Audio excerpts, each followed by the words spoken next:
estava sem camisa e ele tinha uma barba que chegava ao seu umbigo, e ele estava embriagado. O desenho é exatamente assim, um cara sem camisa. Não, porque com certeza foi isso, com certeza. Um machado de chifre. Capacete de... E aí tá. Não, tudo tem limite, tudo tem limite.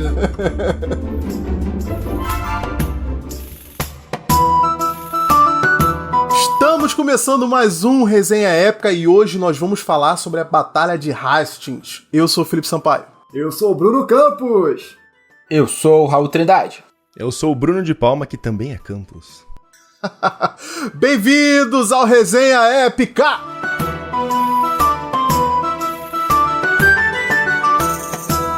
Estamos aqui hoje para falar da Batalha de Hastings. Falei certo, pessoal? Provavelmente. Momento em que o rei Guilherme, o Bastardo, se tornou Guilherme, o Conquistador. Batalha esta que é uma daquelas que mudou aí os rumos da humanidade. E hoje, mais uma vez aqui no Resenha Épica, o nosso amigo Bruno de Palma, do Caverna Medieval, dessa vez em vídeo, né? Só tinha participado anteriormente em áudio. Muito bom ter você aqui, meu amigo. Muito bom estar aqui também, gosto muito, me chame mais vezes. Vamos falar dos Templários. Temos que falar dos Templários, cara. E, inclusive, eu tinha que te chamar, né? A gente tinha que te chamar pra falar sobre essa batalha, até porque, cara, quando a gente joga, quando a gente procura, né? Fazer uma pesquisa aí no Google eu já vi, sobre a batalha, a primeira coisa que aparece é o teu vídeo, né? Lá do Caverna Medieval sobre essa batalha aí. É porque, assim, a Idade Média já é um assunto... No Brasil a galera gosta mais Roma e cruzadas, templários e tal. O assunto Idade Média não é um assunto, nossa, que todo mundo gosta e tal. E ainda você vai falar de uma batalha na Inglaterra, que não é nem em Portugal, nem na Espanha, nem na Itália, sabe? Que geralmente é a galera europeia que tá aqui. Tipo, foda-se a Batalha de Hastings, desculpa falar a palavra, 9 horas da noite... Mas, muito pelo contrário, pra mim essa batalha é uma das mais importantes da Idade Média, por vários motivos. Eu até fiz uma lista aqui porque eu fiquei pensando, tava lavando a louça hoje, falei, tá, quais são os motivos? Vai, pra não esquecer. Aí eu falei, não, vou fazer uma lista, porque posso falar a lista do que eu elenquei, do porquê que ela é importante? Favor. Cara, é o fim dos anglo-saxões na Inglaterra e início dos normandos, ou franceses, a gente explica isso lá na frente, mas acho que isso é o mais óbvio. Mas também uma coisa que passa despercebido foi o início do feudalismo, da forma que a gente conhece, na Inglaterra, que hoje chama dominação senhorial. Antes isso não existia na Inglaterra, o feudalismo é uma coisa francesa. Então foi Guilherme o Conquistador que implantou esse modelo. Óbvio que ele não foi na Inglaterra inteira, mas no sul, mas foi ele que implantou isso com a sua nobreza. Por causa dessa batalha, em homenagem ao Guilherme o Conquistador, foi produzida a tapeçaria de Bayeux. Eu tenho umas imagens aqui pra gente mostrar. Cara, é uma das maiores fontes primárias que a gente tem da Idade Média. Tanto que eu faço cota de malha, eu até trouxe aqui pra mostrar depois. Todo mundo usa esse desenho pra ver como que era a cota de malha nessa época e conta toda a história. Porque a gente tem poucas informações até a metade da Idade Média. Muitos registros são da igreja, muita coisa se perdeu, são poucos desenhos. E essa tapeçaria ela tem 70 metros de largura. E basicamente ela conta tudo que a gente vai falar hoje. Então, cara, importantíssimo para historiadores. O marco da cavalaria, se diz que começou a cavalaria, não é muito bem isso, mas marca por causa dos huscarls, a gente pode falar isso, huscarls, housecarls, sei lá. É importante, que eram os guarda-costas do Guilherme. É uma demonstração da fraqueza dos reis da época. Por que o rei francês não invadiu a Inglaterra? Porque foi um duque. Não é meio estranho? A gente pensa no rei como autoridade máxima, né? Quando uma nação invade a outra, a gente pensa na figura do rei. Exato. Imagina, sei lá... como se fosse um governador hoje em dia, né? Imagina Santa Catarina invadindo a Argentina, sei lá, sabe? Não faz sentido. É o Brasil que invade outro país. Não, foi um duque que invadiu um reino. Então, dá pra ver essa demonstração de fraqueza dos reis da época. É uma demonstração da fraqueza da igreja perante a alta nobreza. A gente vai falar sobre um período que estava acontecendo aí, que é a paz de Deus, que chamam, que é um desfacelamento da nobreza, dos reis, e um aumento da nobreza depois da queda de Carlos Magno. A gente falou de Carlos Magno lá.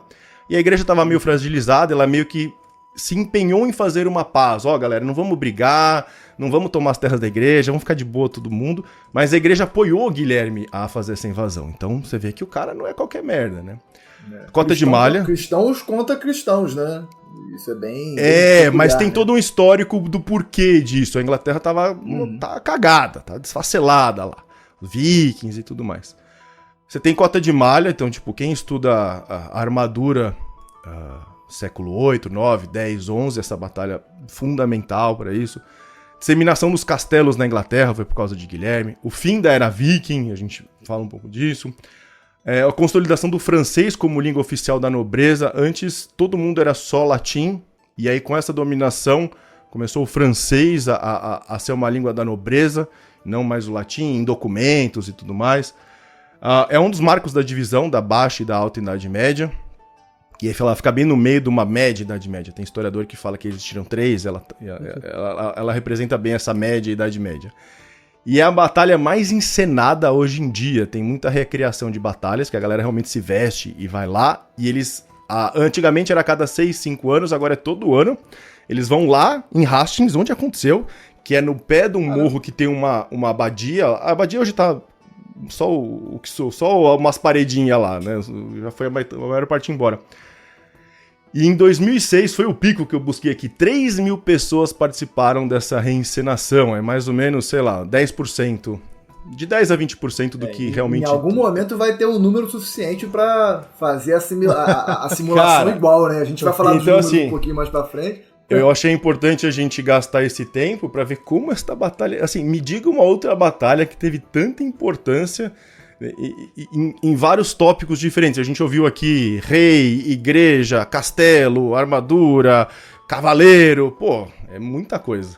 Eu acho que a gente pode pontuar já o início dessa história com o rei Eduardo, o confessor, né? Que ele faleceu, né, em 1066, né? E isso que começa a desencadear os eventos futuros, né? Porque é um daqueles momentos de ruptura ali onde um rei morre sem herdeiro. Né? E isso na Idade Média sempre gera problema. Não existe vácuo do poder, né? Vácuo de poder é algo inexistente. Assim que um poder vai embora, imediatamente outro toma o lugar, né? Parece que esse maluco andou prometendo o reino pra galera, né? Cara, a gente pode gastar uns 5 minutinhos pra explicar a loucura desse maluco. Eduardo o Confessor, ele virou santo. E ele é o confessor. Eu fui buscar isso pra entender melhor. Lá no começo da Igreja Católica, século I, II, III, existiram, se chama a época dos mártires, né? Que eram pessoas, a maioria santos, que morriam em nome da fé católica. Então, literalmente, pregando a fé católica, foram assassinados e morreram como mártires, né? E se tornaram santos. Mas existem pessoas que também sofrem na vida, mas não são mortos por causa da fé, mas sofrem na vida por causa da fé. E é dado o nome de confessor. Então, Eduardo Confessor é porque ele foi beatificado, se tornou um santo. Ele não é um mártir, mas ele sofreu na vida, e a gente vai ver meio besta, meio fraco, vai. Sofreu pra caramba. Não morreu pela fé, mas já é o suficiente pra ser mas santo. Ele ajudou muito a fé, e aí ele virou o confessor. Pra resumir bastante, Eduardo Confessor é um cara bem fraco. Ele aparece, se eu não me engano, ele aparece lá no The Last Kingdom. Rapidinho, os vikings invadiram a Inglaterra, séculos lá invadindo a Inglaterra. Aí teve aquela parada da Danelaw, que basicamente dividiram a Inglaterra no meio ali, metade era dos daneses, porque os ingleses chamavam todos os escandinavos de daneses, então dinamarqueses, né? Então, Danelaw, dane-se lá. Essa zona toda, até que o Barba Bifurcada, um viking lá, um dinamarquês, invade a Inglaterra. Ele sempre tem os apelidos mais fodas, né? Não, e aí é o Canuto Grande, o filho dele, que vira o primeiro imperador do Mar do Norte. O cara era dono da Inglaterra, da Dinamarca, da Noruega e um pedaço da Suécia. Então se cria esse império do Mar do Norte. Só que o rei que tomou na bundinha foi o Eduardo Confessor, entendeu? Quem Canuto tirou foi Eduardo Confessor. Então ele é um cara fraco, perdeu para os vikings, tchau, abraço. E onde que Eduardo foi se refugiar dos vikings? Nos outros vikings, na Normandia. Então ele desceu lá para Normandia, ficou acho que 20 anos lá, qualquer coisa do tipo, 30, não sei. De 1016 a 1035 ele ficou lá na Normandia. E aí quem era na Normandia, o duque, era o Roberto I, que acho que é vô ou pai do Guilherme. Mas aí o Eduardo, um cara meio fraco, falou, nossa, obrigado por me deixar ficar na Normandia. Se eu morrer e não tiver herdeiros, você pode ser o próximo rei da Inglaterra. Quase uma troca de favores, né? De boa, tô suave aqui, beleza. Aí em 1041, o neto desse Canuto Grande, do viking dinamarquês, o Harda Canuto, falou, Eduardo, quer voltar? Volta lá de boa, volta, eu não aguento mais, a Inglaterra não tá dando certo esse negócio do império que tem um mar no meio, fica aí com essa Inglaterra aí, bora, tô resumindo bem aqui. E aí o Eduardo falou, pô, obrigado, cara, em agradecimento, se eu morrer sem herdeiro, você pode ser o rei. Ele falava isso pra todo mundo, então. Esqueci. Descobriu o segredo da paz. Política da boa vizinhança. Porque aí quando ele morresse, o problema era de quem ficasse. Tava morto mesmo. Ele tava tranquilão. Na época, ele morreu. O Harda Canuto já tinha morrido. O Roberto lá, que ele prometeu primeiro, já tinha morrido. Todo mundo que ele prometeu tinha morrido. Só que sobraram os descendentes, né? E aí é que começa a treta, né? Quando o cara morre, pra gente resumir bem, tem dois caras que falam assim, opa, você me prometeu aqui, você prometeu pro meu pai, pro meu tio, pro meu avô, enfim. Se você morrer sem herdeiros, a Inglaterra é minha. E aí dois caras ao mesmo tempo, mais ou menos, né? Vão em direção à Inglaterra pra tomar a Inglaterra. Cara, eu achei interessante uma coisa que você falou aí, você comentou, né? Que ele foi pra uma outra terra de vikings, né? Que era a Normandia. Isso é interessante, é até mostrado na série Vikings. Né? Isso, a Vikings mesmo. Isso, Vikings.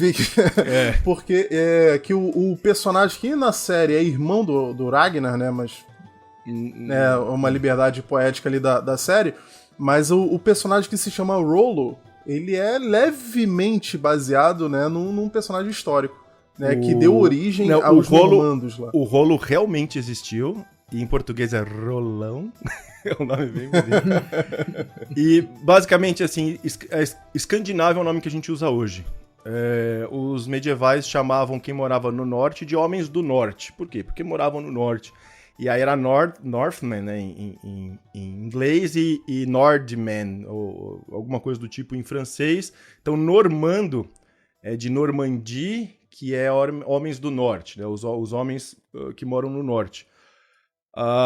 Pra gente resumir muito, quando os vikings atacam a Inglaterra, eles também estão atacando o norte da França, e aí o rei chega e fala assim, cara, não aguento mais, toma essa parte do norte aí, fica aí, faz o que você quiser e não enche mais meu saco, porque a Dinamarca, diferente do resto da Escandinávia, ela é colada na Europa Central, então você não precisa pegar um barco para ir para a França, os dinamarqueses simplesmente tinham que andar e chegavam na França, então era muito mais fácil, muitos dinamarqueses atacavam. E aí eles se expandiram e foram pra Normandia. Então a Normandia é como se fosse a Daniel lá na Inglaterra. O rei deu e falou, vai, é seu esse ducado. E deu esse título de duque, inclusive, né, pro Rollo, né, o Rolão, né. Rolão. E daí vem essa dinastia, né, de duques ali da Normandia, que são descendentes, né, desse povo ali da Escandinávia. Então quando a gente vai falar dessa batalha, basicamente são dois vikings que estão indo querer pegar a Inglaterra. Um viking que é o dinamarquês, um viking norueguês, desculpa, que se achou no direito porque o Eduardo o Confessor tinha prometido pro Harda Canuto ali o trono, e um outro viking que estava na França, na Normandia, porque também prometeu, acho que pro vô dele, ou pro pai, o trono, falou, também quero, e é isso. É justamente a morte do rei Eduardo que o Raul falou em 1066, né? Só pra gente pegar o fio da meada depois. E a batalha foi, coincidentemente, nesse mesmo ano, né? Aí eu acho que você podia falar um pouquinho desses dois vikings aí, quem que era cada um aí que queria disputar. O que aconteceu, assim, o Guilherme já tava se preparando, já sabia que acho que o Eduardo tava doente e tal, o Eduardo não. O Eduardo tava doente. Então, já que sabia, então o Guilherme já estava se preparando há 9 meses para essa invasão aí. E ele morre em janeiro. Reunindo tropas, comprando armas, esse tipo de preparação assim já? Porque uma coisa que a gente... Então. Uma coisa que a gente pensa é que os exércitos eram que nem hoje. Tá um exército pronto, vamos pra guerra, vamos, tá aqui, tchau. Não existia não exército. tinha exército nacional, né? Não tinha. Não tinha. Tinha as forças de cada nobre, e aí tinha, então, até você reunir uma tropa, e você vai falar de números e falar, nossa, demorou tudo isso pra reunir isso de gente, mas era assim. E tinha cara que tava na bordinha, perto da Inglaterra, do Canal da Mancha, tinha cara que tava no sul da França, então imagina até o cara vir, não tinha trem, avião. Não, trazendo porco, vaca, a mulher, os filhos. Isso, quando pra um cavaleiro ir lutar, isso a gente, né, vamos falar já cavaleiro, já pode falar a partir dessa época. Um cavaleiro lutar, ele leva o seu escudeiro, ele leva a sua infantaria, ele leva seus arqueiros, ele leva o cara que faz o pão, ele leva o armeiro, ele leva gente. Eu já vi uma vez algum livro que é muito mais ou menos, né, depende e tal, mas sei lá, pra cada cavaleiro vem 15 pessoas juntos, isso quando não traz mulher, filho, sei lá o quê. Então, assim, pra cada homem combatendo tem pelo menos 5 atrás. Então, homem, mulher, enfim, 5 pessoas atrás. Então, é uma galera que se desloca. Então, demorou um tempo, uns 9 meses já tava lá, mas quando o cara morre, o Guilherme falou assim, eu vou. E ele ia. Tanto que o próximo, né, que é o Haroldo Godwinson, que foi... a gente pode já entrar nisso, mas quando o Guilherme falou que ia, esse cara, o próximo rei inglês, já tava esperando ele. E aí é que deu uma merda gigantesca, eu já tava esperando ele. Pra gente falar o que aconteceu, né? Por que os dois reis que falaram, quero, não foram aceitos, né? Então assim que o Eduardo Confessor morre, o Guilherme da Normandia fala, eu quero porque me prometeu aqui. E ele manda carta, fala, esse negócio é meu, o trono é meu. E aí... a gente já vai falar da corte lá, né? Existia uma corte que se unia. A Inglaterra sempre é famosa pelos barões, né? Que se reuniam para decidir as coisas. Só que o outro Haroldo, então a gente pode chamar aqui, tem o Haroldo Godwinson, que é o cara da Inglaterra, e tem o famoso Haroldo Hardrada, Harold Hardrada, que é o último rei viking, é famoso porque ele é o último rei viking e tal. Também falou, cara, essa parada é minha, mandou carta, mandou mensageiro, eu quero, Só que os ingleses não aguentavam mais vikings enchendo o saco da Inglaterra. Então, vikings 200 anos atacando, dividiu a Inglaterra no meio. Aí o Eduardo, o Confessor, volta em 1041. Então, finalmente voltou um rei inglês aqui, um rei anglo-saxão. E aí o cara morre e vai voltar viking de novo. Então a corte ali, os barões ingleses não aguentavam mais, a nobreza inglesa não aguentava mais. Eles sabiam que se ele deixasse um viking entrar, seja o norueguês, seja o normando, o francês da Normandia, eles iam perder poder, que foi o que a gente vai ver aqui realmente. E eles iam perder títulos de nobreza, eles iam se ferrar. Então ele falou assim, nem ferrando, não vamos colocar nenhum desses dois vikings, nem o norueguês, nem o normando, vamos colocar um cara aqui. E foi esse Harold Godwinson. Haroldo Godwinson, enfim. Rola uma treta, né, entre os dois Haroldos, uma batalha numa ponte, se eu não me engano, né? A Batalha dos Haroldos. Agora que a gente vai falar disso, porque o cara tava esperando no sul, lá no sul, tava esperando o Guilherme vir. Ele ia em abril.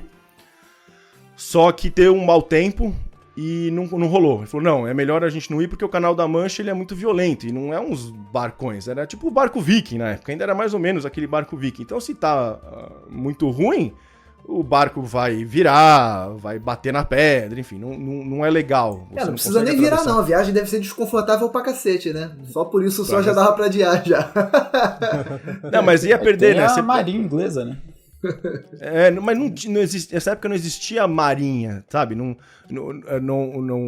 As guerras navais eram raríssimas nessa época, na Idade Média, entendeu? Porque os barcos eles não eram feitos pra isso.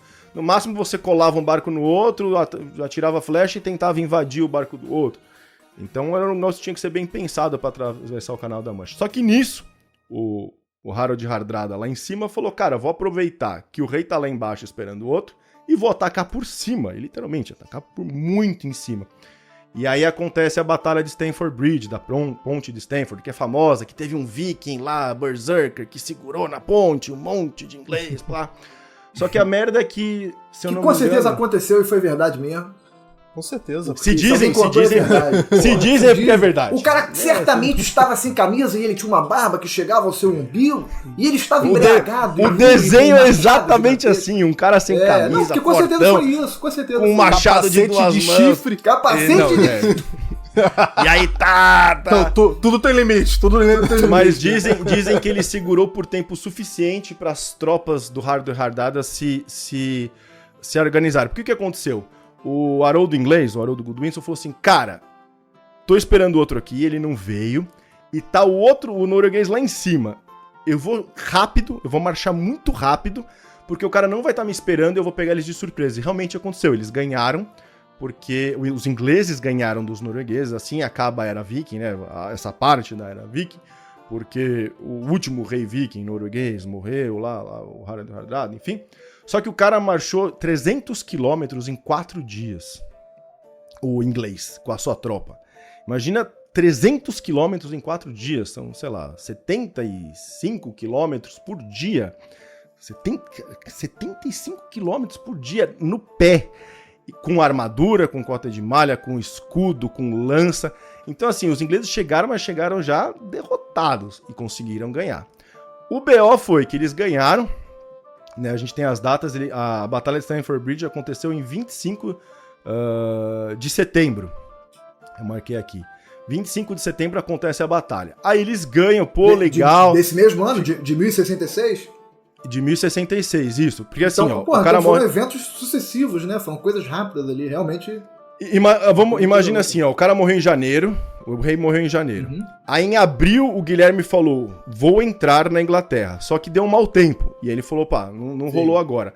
Aqui no Brasil, se a gente não mora no extremo sul, não tem essa marcação de épocas, de estações do ano tão forte. Então o verão, que nem de São Paulo pra cima é chuva e não chuva. Quanto mais pra cima, mais perto do Equador, ou tá chovendo ou não tá chovendo.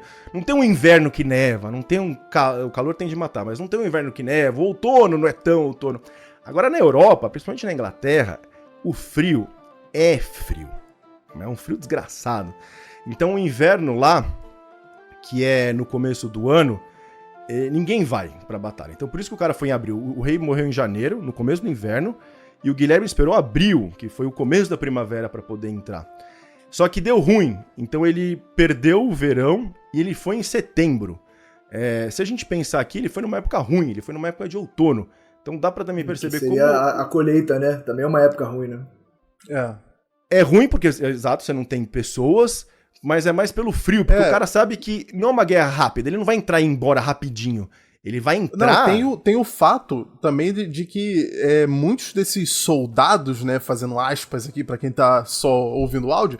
guerreiros, né? Muitos desses soldados, na verdade, eram camponeses também, né, que iam pra lá. Então, se tá em época de colheita e esse pessoal tá em batalha, isso é um problema em dobro, né? Sim, e a igreja também essa época que é a paz de Cristo, que a igreja estabelecia aqui a paz, a igreja estabelecia períodos para a guerra também. Você não podia, sei lá, feriado católico você não podia guerrear, no inverno não podia guerrear, o Natal nem se pensa, né? Então existiam essas regras. Pro cara em setembro ele tava muito desesperado, mas ele foi... por causa disso, porque o norueguês, que não tá nem aí pra esse monte de coisa, invadiu. O cara já tá acostumado com o frio mesmo, dane-se. Ele invade em setembro, 25 de setembro, e aí... foi sem camisa ainda. Sem camisa! Não, falam que o Harald Hardrada, ele ganhou uma primeira batalha contra os ingleses que já estavam lá em cima, e muito confiante da vitória, ele deixou a sua cota de malha e foi só com a túnica, e foda-se, entrou. Mas aí a gente não vai alongar essa história, que não é o que... Tava calor esse dia, tava só 5 graus. Imagina o outono do norte da Inglaterra, que delícia que deve ser, né? Calorzão do Rio de Janeiro, da praia do Rio de Janeiro. Mas aí, então, o Haroldo, segundo, que é o inglês, que tem muito Haroldo, né? Tem o Haroldo inglês e tem o Haroldo... O Haroldinho, é o Haroldinho inglês e o Haroldo viking fodão que morreu, né? Então, o Haroldinho, né, em inglês, ele resiste a esse primeiro ataque aí dos vikings, né? Então, mas... Só que aí, logo depois, mas vem olha isso. o Guilherme. Não foi pouca coisa, né? 25 de setembro foi a Batalha de Stamford Bridge, então mais ou menos uns 4, 5 dias antes ele sai ali do sul da Inglaterra, em 4 dias ele marcha lá pra cima, acontece a batalha, aí ele descansa um tempo, e a batalha que a gente tá falando aconteceu dia 14 de outubro, 19 dias depois. Então, quando ele fica sabendo, porque ele não ficou sabendo, ele ganhou do Haroldão, do Viking, ficou um tempo lá, porque tem que descansar, batalha, calma, cuida dos caras. Em 7 dias... ele desceu os 300 quilômetros mais 20, que é pra chegar lá em Hastings. E aí a marcha foram 43 km por dia. Então o cara marchou 75 km por dia, guerreou, ganhou dos vikings. Ele tinha 15 mil homens ao total, perdeu 5, então tava com 10. Passou uma semaninha, ele teve que voltar 7 dias de novo marchando pra conseguir pegar o Guilherme lá embaixo. Então assim, a gente vai analisar a batalha, mas o Haroldinho é assim, se ficar o bicho pega, se correr o bicho come. Ele tava na rascada, porque se ele ficasse lá embaixo peleando o Guilherme, o Viking começava a dominar por cima, e aí ele subiu pra pegar outro cara, o Guilherme aproveitou e entrou, ferrou, entendeu? Não tinha muito saída pro cara. E imagina o desgaste, né? Exato. Desse exército. Como é que os caras já estavam pra enfrentar o Guilherme ali e já estavam, porra, fazer meu jabazinho, eu faço a cota de malha aqui, ó. Essa aqui é a cota de malha real mesmo, rebitada e tal. Cara, isso aqui, um cara ia pesar aí no mínimo uns 15 quilos de equipamento, 20 quilos. Fora, pô, tem que levar comida, tem que levar cama, tem que levar barraca. Cara, imagina você andar 43 km por dia ainda com... Cara, se eu andar 43 km, cara, só pra ressaltar, ô Bruno, só pra ressaltar isso aí que você tá falando, de que eles andaram 45 km por dia, hoje em dia, nos exércitos atuais, quando eles não estão de viatura, o dado de manual é marcha a 4 km por hora. Ou seja, um período de 24 horas para marchar 42. A gente tá falando da atualidade. E os caras aí, né, em plena Idade Média, carregando um monte de tralha, tendo que andar. Aí teve uns dos dias que eles caminharam 75 aí que você falou. Só pra gente fazer um comparativo. Na ida. Cara, era difícil. Na ida, foi 75 km por dia. Isso é muita coisa. É basicamente impossível, você não dorme, você descansa, sei lá, descansa 4, 5 horas e bora de novo. Pra gente entender também que a gente vai falar da batalha, mas os ingleses já chegaram destruídos, pô. 2 semanas antes tinham batalhado contra os vikings lá no norte e andaram mais de novo até lá embaixo. Cara, e o Guilherme tava de boa, porque Hastings não é no porto, não é exatamente no mar, mas é bem próximo da costa.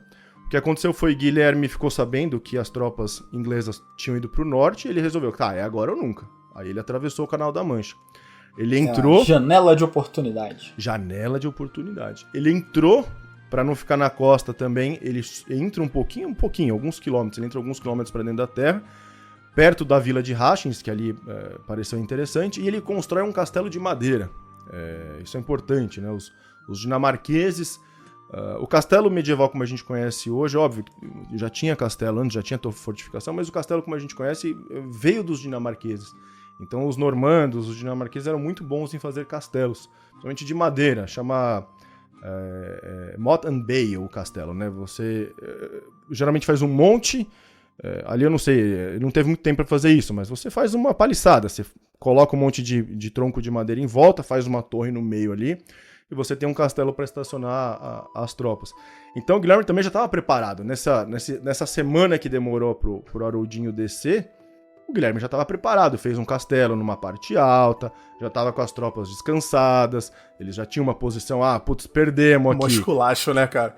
Mosculacho, maluco, invadir sua terra e fazer uma fortaleza um castelinho, ali dentro. Eu podia assistir a batalha do deck ali, do castelinho, fumando um charutinho, tomando um vinho, tá ligado? Cara desesperado lá já, sem solado do pé, já, depois de ter tomado uma coça já. Eu confesso que eu tô com pena do Haroldinho até agora. Até o presente momento da história, eu tô com pena do Haroldinho. Não, é pena do Haroldinho. Eu sinto pena do Haroldinho também. Porque, assim, qualquer um na posição dele, você acabou de se tornar rei, assim. Tipo, olá, sou o rei. Aí tem um cara querendo tomar seu reino lá no norte do seu país e um cara querendo invadir pelo sul, por baixo. Que é estranho, né? Vai invadir você por baixo. Mas é uma posição difícil, porque... os exércitos não tinham tantas pessoas, né? A gente tá falando aqui 15 mil e 10 mil, né? Você vai falar os números. Os números do Guilherme também, 10 mil, 12 mil, enfim, depende de historiador. Tem historiador que fala 140 mil, mas aí desconsidera esse cara. Aí você fala, 15 mil pessoas. O Heródoto. Ninguém. É o Heródoto que fala isso aí. Tinha 30 milhões lutando. A população inteira do mundo tava na batalha. Cara... hoje, 10 mil pessoas, um estádio 60 mil pessoas enche, 50 mil pessoas enche, você vai pensar, cara, 10 mil pessoas não é ninguém, mas na época 10 mil soldados, nossa, nossa, reuniu gente pra caramba, tal. Então não dá pra você dividir exército, né? Se você dividir o seu exército, metade vai pro norte, metade vai pro sul, você tá lascado. E não tinham tantos castelos assim ainda na Inglaterra para você conseguir ter essas defesas, né? Era muito fácil você tomar. Tanto que porque a Inglaterra também tinha sido assolada pelos vikings séculos, então tava um embrólio ali, um caos. E isso é um dos motivos... o lance dos navios, cara, também, que o Canal da Mancha ele estava sendo patrulhado lá pelos navios ingleses que foram deslocados para o norte, junto com soldados, né? Lá, isso. Também por causa dos navios vikings e tal, para oferecer apoio. Isso. E aí foi onde o Guilherme aproveitou para cruzar o Canal da Mancha com centenas de navios, só que essa porta ela se fecha quando os navios ingleses voltam pro Canal da Mancha. Então ele sabia que era um caminho sem volta, porque ou ele era vitorioso ou ninguém voltava vivo pra Normandia. É isso. É por isso que ele aproveitou essa janela de setembro. Você vê que assim, não é normal acontecer uma invasão no começo do outono, ali indo pro inverno, que você sabe que você vai se lascar. Mas é exatamente essa janela. E por isso que ele vai pra Hastings, né? Ele sobe um pouco, ele não fica no mar ali para evitar o barco. Não muda muita coisa, né? O barco ele não é uma artilharia que vai ficar atirando, mas você já inibe as movimentações que o inimigo podia fazer, transportar tropas de barco. Tanto que os barcos que o Guilherme usou para atravessar depois viraram castelo, né? Eles desmontavam os barcos, tipo, é tudo ou nada, eu vou e dane-se, assim. É maravilhoso. Se precisar voltar depois, a gente não tinha barco pra voltar, né? Não são todos, né? Reforça o que o Raul falou, né? Que, tipo assim, meu irmão, agora é tudo ou nada, né? Agora é tudo ou nada. Tem que ganhar aqui. Até a questão de provisões, cara, pro exército. Porque eles começaram a saquear as vilas, né, próximas a Hastings, justamente para conseguir provisões. Então, essa marcha acelerada lá do rei Haroldo era até para não dar tempo desses caras conseguirem se firmar de fato, né? Pegar eles ainda nessa momento ali de consolidação, né? Pegar eles com poucas provisões. Essa era a ideia. E você vê que mesmo assim o cara fez um castelo, né? Ele teve tempo de fazer pelo menos um... Imagina se ele tivesse mais tempo, fariam vários, né? É isso, entra numa cidade um pouco maior. O terreno, né? E fortifica uma cidade. Geralmente você não vai com todo o suprimento, porque é muito... As batalhas, tudo bem, hoje as guerras demoram bastante também, mas na época já se sabia que você ia pra ficar ali meses, né? Então como é que você vai levar meses de suprimento? Já era sabido que você ia pro lugar e você ia conseguir lá. Então você estabelece uma base, esse castelo, e aí algumas milícias ali, né? Alguma parte da tropa vai em vilarejos e sai saqueando todo mundo e trazendo suprimentos.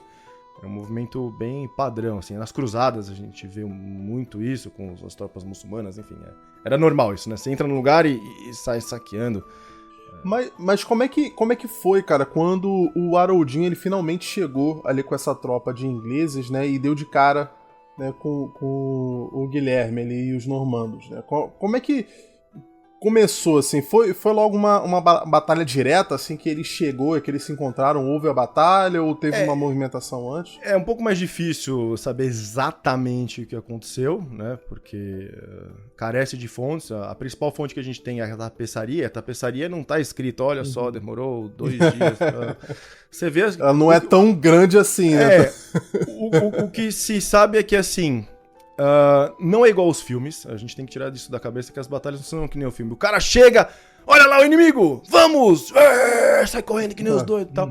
Então assim, as tropas se dá um sprint de 2 km, chega o cara... Não, você esquece. Super... Cara. Porra, não, corri 2 km como se fosse 100 metros aqui, eu estou em condição de batalhar. Ainda pulo em cima do escudo do cara, né? A gente vê isso aí muito filme, realmente. Então assim, quando filme, né? Foda. Quem tiver aí em oportunidade, depois que acabar esse vídeo, entra no YouTube e coloca Batalha de Hastings, reencenação. Cara, você vai dormir, porque é o que era. Então assim, os exércitos se encontram ali em Hastings. Se eu não me engano, o Guilherme tá em cima. É um terreno assim, não é uma montanha, mas é como se fosse um declive, e aí você tem um barranco e em cima é uma abadia, porque não é exatamente em Hastings, é na periferia ali da vila, bem numa abadia. Então o Guilherme estava em cima e os ingleses chegaram por baixo. E aí, assim, não é que chega e já sai no pau. Se eu não me engano, foram 1 ou 2 dias. Então chega, monta o acampamento, vai conversar, tal, mas não tem conversa, tal.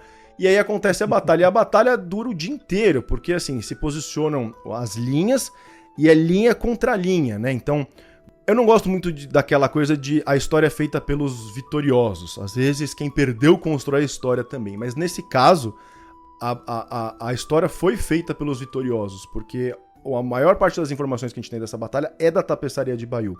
E quem fez a tapeçaria de Bayeux fez para homenagear o Guilherme o Conquistador. Então é óbvio que os normandos iam ser lindos, maravilhosos no cavalo e suprassumo, e os ingleses iam ser uns merdas, uns coitados, sem cavalo, nada. Então se teoriza, tem esse senso comum de que Guilherme, os normandos, né, Guilherme o Conquistador, os normandos tinham cavaleiros, tinham cavalos.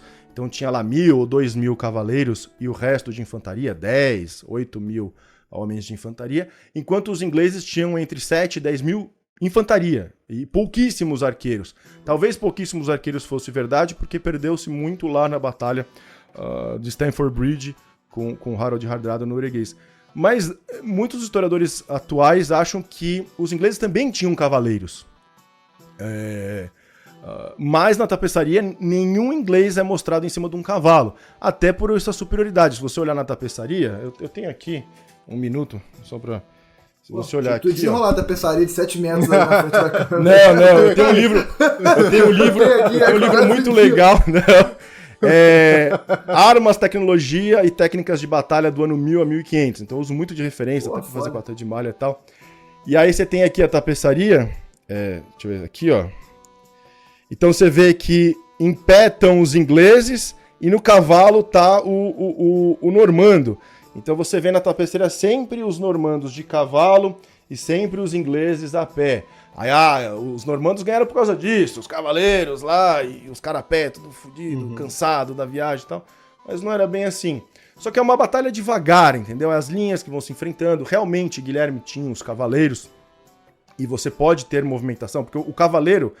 Diferente do que a gente vê no filme, que vai na frente e tal, a cavalaria geralmente era usada para atacar os flancos, né? Então você imagina que você tem 2 linhas, as linhas elas se encontram e fica lá, a lança era a principal arma, né? Então você fica com o escudo, aquela famosa parede de escudo, e fica com a lança cutucando o amiguinho do outro lado lá e tentando achar uma brecha para estourar a linha do inimigo, porque o exército que ganha é o que consegue abrir uma brecha na linha inimiga, entrar por essa brecha e pegar o inimigo por trás.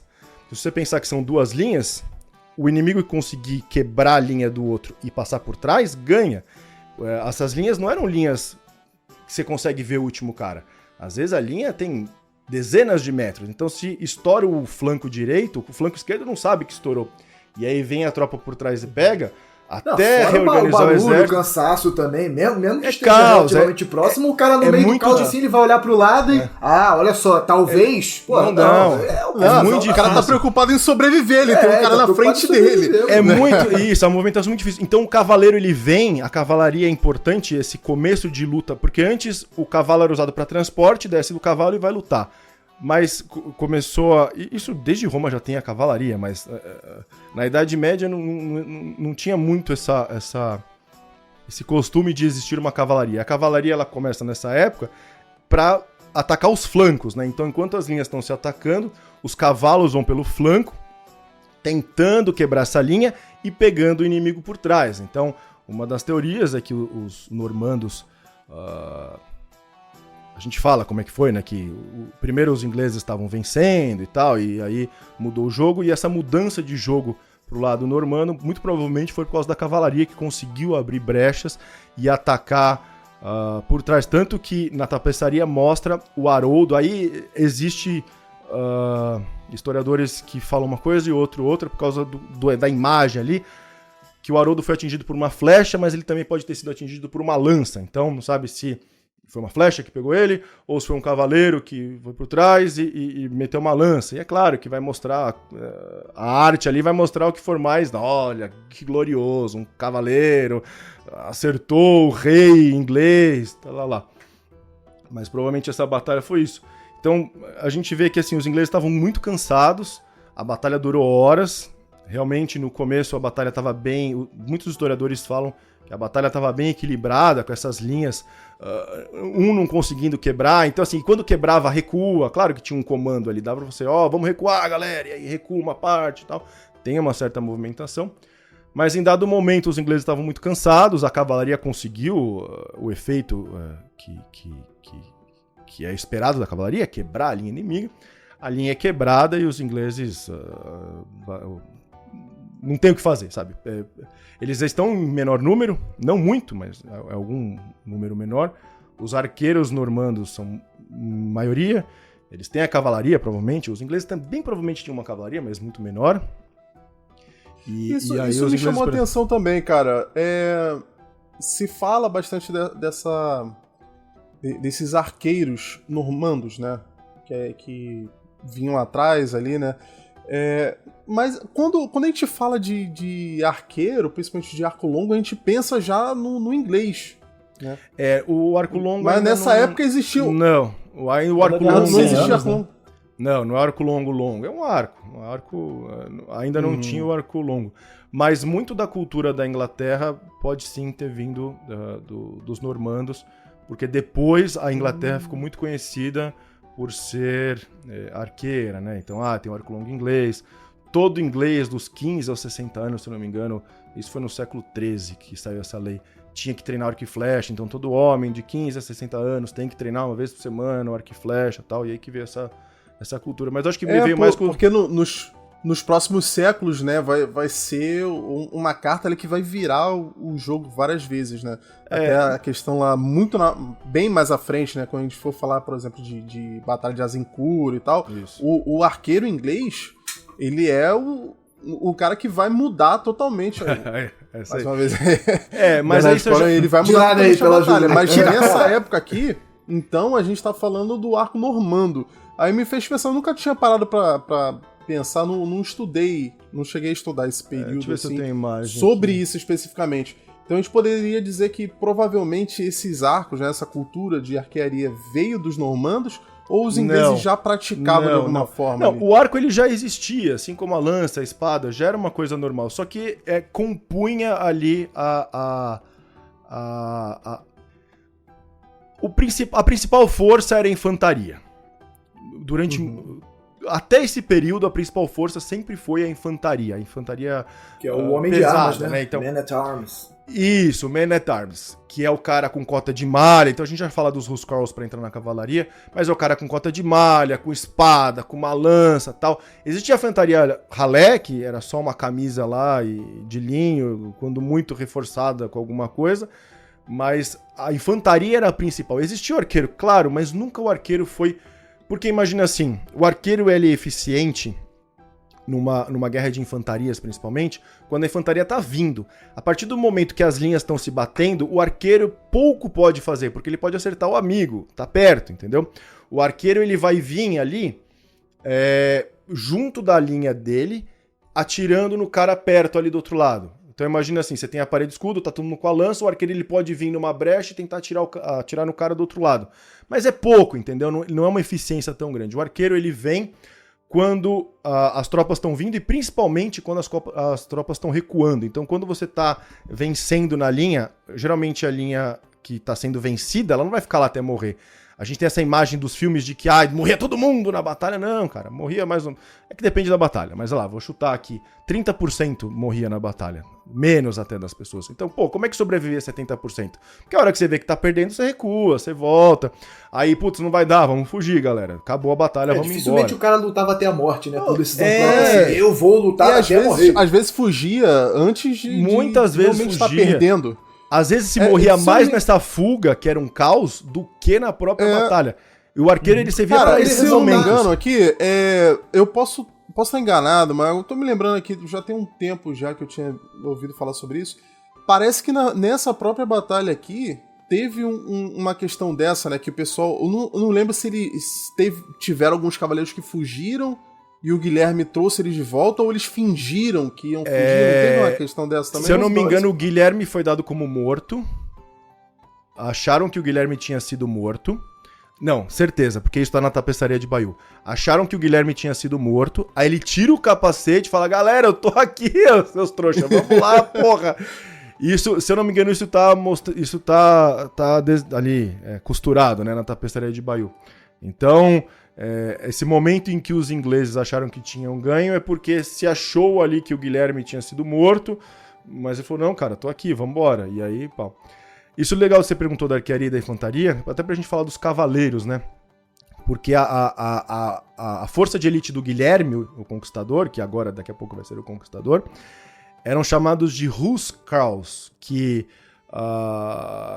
House Carls. Carl em viking, né, em escandinavo, ali na língua escandinava, eram homens livres. Então você tinha castas na sociedade escandinava. Você tinha lá a nobreza, você tinha os homens livres e você tinha os escravos. Basicamente toda a sociedade tinha isso na época. Mas o homem livre escandinavo, viking, era o Carl. E o House Carl era o homem livre da sua casa. O que é isso, né? Pô, um homem livre da minha casa. Nesse período, a gente falou lá no vídeo do Carlos Magno, que na época do Carlos Magno foi quando, depois da queda do Império Romano, se teve uma centralização do poder. Ele era um imperador, centralizava todo o poder ali da França e tal, lá. E a nobreza não tinha tantas hierarquias. Era ele e os duques. Duque, em latim, dux, e é general. Então era ele e seus generais que comandavam ali as províncias. Com o Piedoso e depois os netos do Carlos Magno, que dividiram ali Lotaringia, Germânia, a França. Cada vez mais os reis foram perdendo poder, porque eles não tinham mais essa centralização, estava muito difícil controlar. Então cada vez mais se fala que teve uma explosão da vassalagem. Então o duque começou a colocar vassalos, os seus vassalos começaram a colocar vassalos, e os seus vassalos. Esse foi o medo da igreja, de perder terra. Todo mundo quer mandar, pô. Todo mundo quer mandar. Não, as pessoas não conseguiam mandar. Então imagina que você tinha um terreno muito vasto e fala, cara, eu não consigo mandar nisso. Cara, vem aí e me ajuda. Você pega um pedaço de terra. Aí o cara lá da terrinha dividia a terrinha dele. E a igreja começou a ficar com medo que essa nobreza... Porque assim, uma coisa é você controlar 10 malucos, outra coisa é você controlar 1000 malucos. E já tinha maluco, tem registros de maluco querendo tomar a terra da igreja. Então tinha maluco, tinha baixo nobre que casava, ainda não era proibido padre, bispo, enfim, foi por causa disso, inclusive, que aconteceu, casar. Então tinha descendentes de padre e bispo. Então os nobres baixos casavam com as filhas do clero e para conseguir terra, ou invadiam. Tem muitos registros do clero de nobres invadindo terra. Então começou a ter muito nobre. E esses nobres tinham que ter uma forcinha, uma milícia. E basicamente é isso, é uma milícia. É por isso que demorava pra juntar, porque você tinha que juntar esse monte de milícia da França, da Inglaterra, pra fazer uma guerra. E nessa milícia... Os Firdes, né, em alguns Huscarls. Então aí tinha essa milícia eram os homens livres da casa, era a guarda pessoal do nobre ali, do senhor feudal. Era a guarda pessoal do nobre, do senhor feudal. E aí, assim que surgem os cavaleiros. Os cavaleiros é a mais baixa nobreza, porque eram os guardas-costas dos senhores. Então, essa batalha também marca... Córneo, o autor, ele traduz como guarda doméstica, né? Que ele chama. Isso. Vinculado e aí, assim, ainda não existia o código de cavalaria, isso é uma coisa um século depois, um pouco menos. Mas essa batalha marca porque a principal força de elite do Guilherme eram os Huscarls, que a gente pode traduzir aqui como os cavaleiros medievais, né? Então, é a primeira vez que a cavalaria medieval ganhou uma batalha. E pá! Então, é por isso que se marca também o início da cavalaria com essa batalha. Mas comparando assim os exércitos, né, dos normandos e dos ingleses, os normandos tinham uma formação mais moderna para a época também, né, dessa organização. Porque além da cavalaria, os mercenários que eles tinham contratado, os arqueiros que a gente falou, eles tinham uma infantaria melhor treinada, né, do que a infantaria inglesa. E aí a gente tem os ingleses em maior número, num terreno mais vantajoso, que conseguiram perder para os normandos, ainda assim. Eu acho que essa é o grande detalhe dessa batalha, que é uma batalha campal, de campo aberto, o que não era o comum também para a Idade Média, né, que é marcada por batalhas de cerco, principalmente.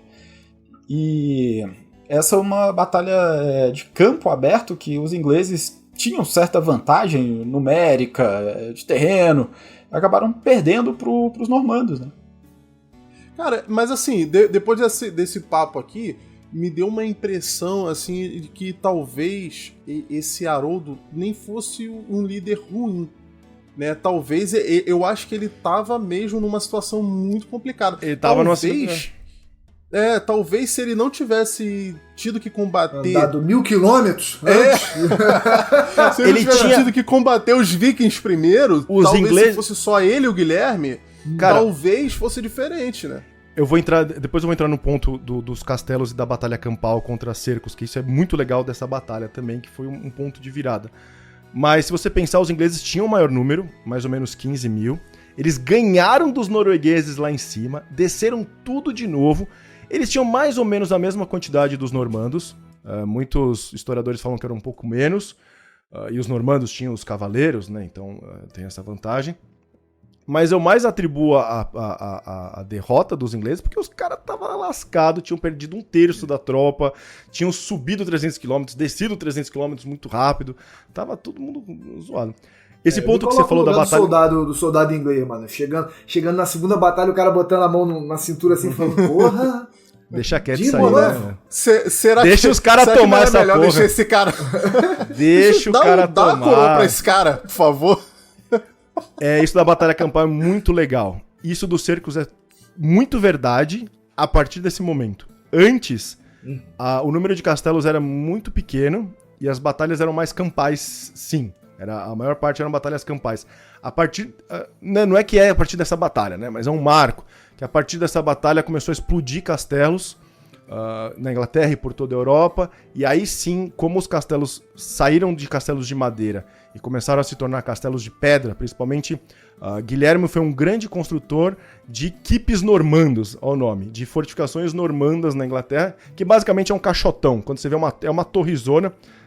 Putz, qual livro de história medieval tem? Imagina um caixotão quadrado com aquelas ameias em cima, né?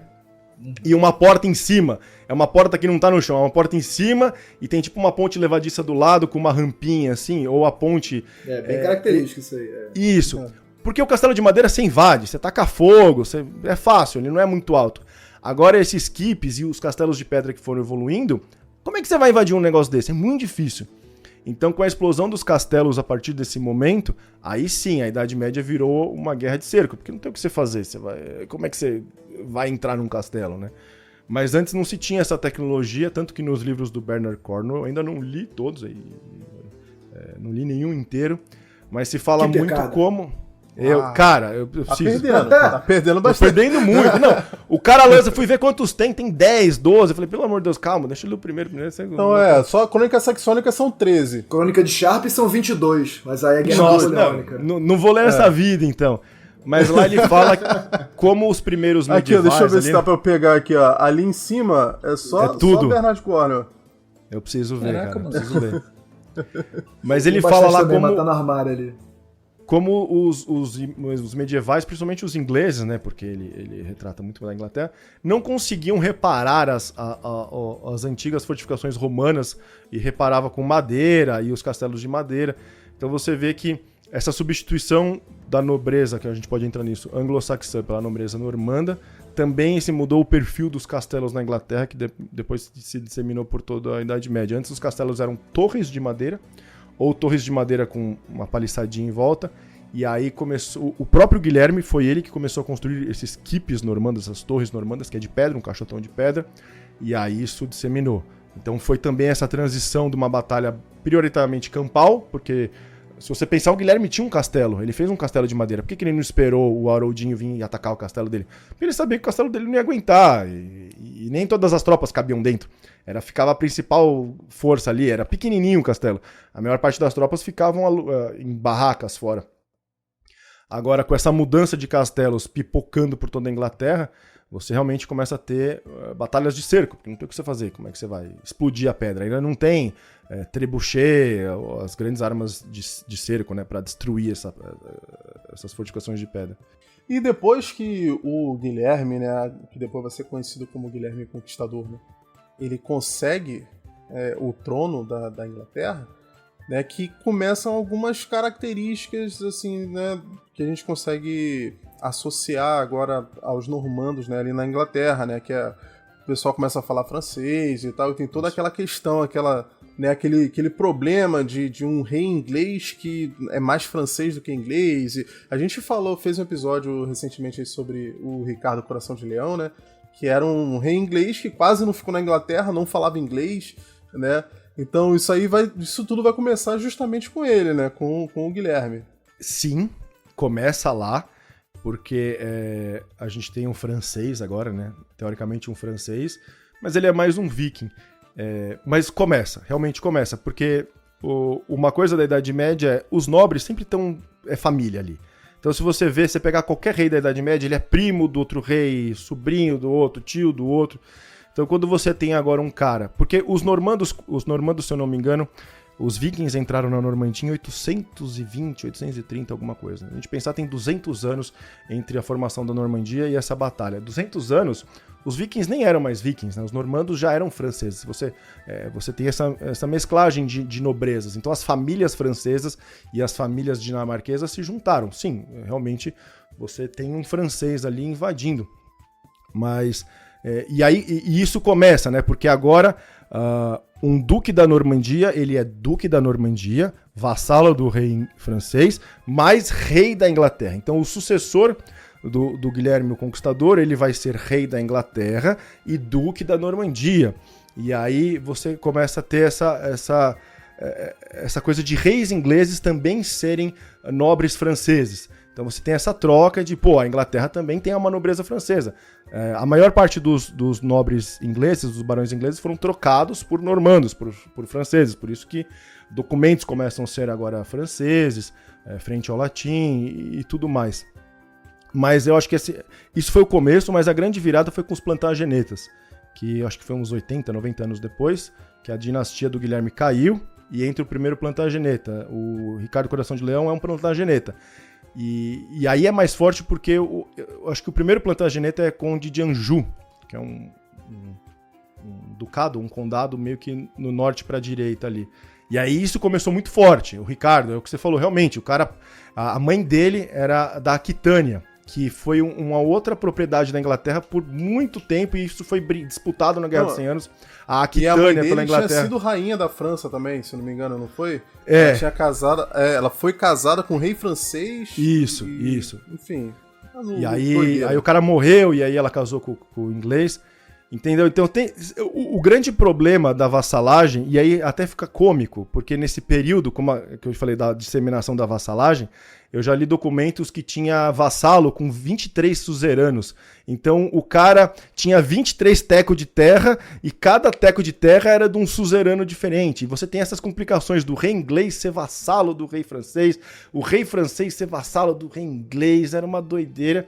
E isso realmente é o start do que vai ser a Guerra dos 100 Anos, que é essa disputa entre famílias inglesas e francesas ali por território, principalmente território dentro da França. Pessoal, essa foi a Batalha de Hastings e os seus acontecimentos em consequência ali, tudo que mudou na Inglaterra, né, como tudo virou meio que francês aí, mas a gente fala um pouquinho mais sobre isso em outro momento. A gente pode até convidar o Bruno novamente, meu xará aí, e deixar aqui também esse espacinho para ele falar um pouquinho do trabalho dele. Todo mundo já conhece ele do Caverna Medieval, mas deixar esse espacinho aqui para ele falar um pouquinho também. Obrigado, Bruno Xará Campos. Eu sou Bruno de Palma Campos.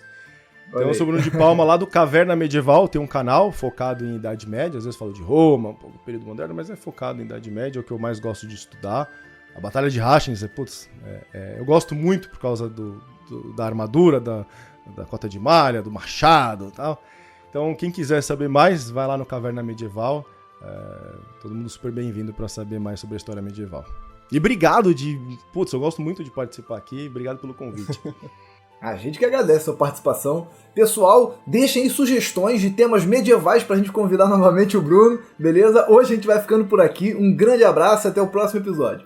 Abraço, pessoal. Até a próxima. Valeu, pessoal. Até mais. Falou. Valeu.